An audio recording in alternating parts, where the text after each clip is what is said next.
안녕하세요, 서민입니다. 지난번에 이어서 오늘도 화장실에서 인사드려요. 내가 온다 그랬잖아.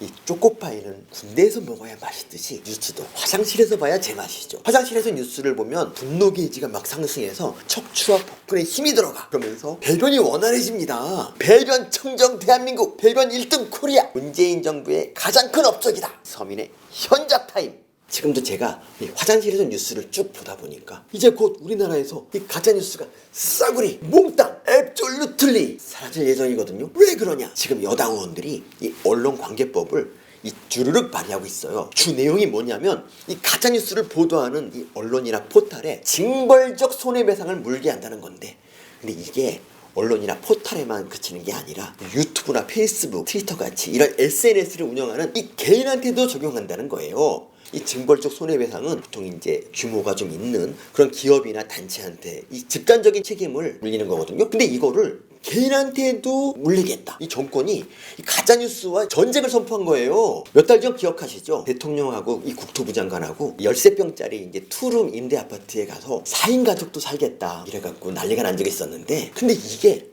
청와대에 따르면 가짜뉴스입니다. 문 대통령은 질문한 거지 그런 말을 한 게 아니거든. 하지만 이 청와대랑 생각이 다른 분들 있을 수 있어. 문 대통령과 변창흠 장관이 13평에 4명도 살겠다라고 망언했다. 자기 블로그나 트위터, 페이스북, 유튜브에다가 막 이런 얘기를 막 퍼뜨리면서 정부를 막 욕한단 말이죠. 민주주의 사회니까 뭐 그럴 수 있잖아. 하지만 이제 그렇게 못합니다. 왜? 징벌적 손해배상을 당할까봐. 이 유통도 처벌한다고 해요. 그러니까 기사를 그냥 퍼갖고 나르는 것도 이제 안 돼. 그럼 어떻게 되겠어요? 이 정부와 다른 목소리 다 사라집니다. 그렇지. 이 국론 분열이 없어지는 거예요. 전 국민이 강제로 의견이 통일되는 국민 총화 단결의 시대 열리는 거죠. 우리나라 고질적인 문제가 뭔지 아세요? 이 노론, 소론, 동인, 서인 이렇게 패나눠서 맨날 싸웠잖아. 근데 대한민국이 드디어 고질병을 고치고 국론 분열이 사라지는 겁니다. 노영민 대통령 이 비서실장 알죠? 그분이 규정한 가짜뉴스도 있어요. 8.15 광화문 집회 때 그것 때문에 막 코로나가 쫙 퍼졌다고. 그래서 노영민 실장이 그 집회 주동자한테 막 살인자라고 말한 적 있어요. 근데 자기는 그런 적 없고 그게 다 가짜뉴스래. 국회 속기록 보래. 근데 속기록에 보면 살인자라고 딱 적혀있거든. 이거 헷갈리네. 속기록에 살인자 표현이 있는데 이걸 가짜뉴스라고 하니 하고 싶은 말이 막 떠오르지. 막 인터넷에 막 쓰고 싶지. 하지만 그러면 안 돼. 왜? 징벌적 손해배상을 당하니까. 이런 얘기를 하지 못하는 인터넷. 그럼 어떤 얘기만 남을까요? 우주미나 문재인, 우유빛깔 문재인, 문재인 당신은 사슴, 내 마음을 녹여요. 이런 얘기만 남겠지. 짝퉁 전문가로서 장담하는데 국민이 일치 단결해서 한 가지 목소리만 내는 이런 시대 곧 열립니다. 근데 잘 생각해보면 일사불란, 일치단결, 총화단결 이런 단어들이 일상적으로 쓰이던 시절이 있었어요. 바로 전두환 시절이지. 그리고 실제 전두환 때 언론 통폐합 사건이 있었거든. 1980년 11월 이 신군부 세력이 보안사령부로 이 45개 언론사 사주를 다 불러 막 욕하고 겁주고 막 때리고 이러면서 언론을 강제로 통폐합시켜버린 거예요. 이유가 뭘까? 민주언론을 창달하기 위해서. 민주언론 창달!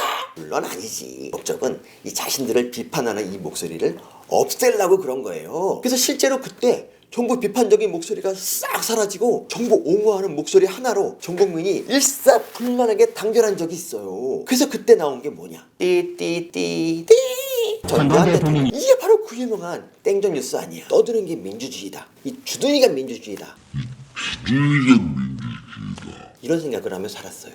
이 개인의 인권, 언론 자유, 이 표현의 자유는 중요하다.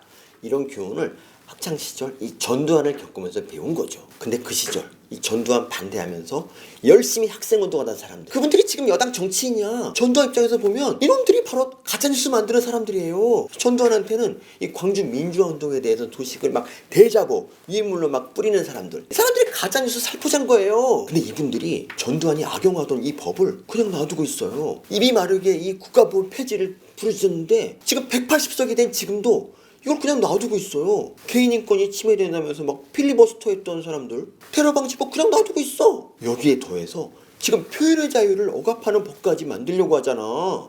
얘네들 도대체 왜 이럴까요? 서민의 현자타임. 마침내 깨달은 거야.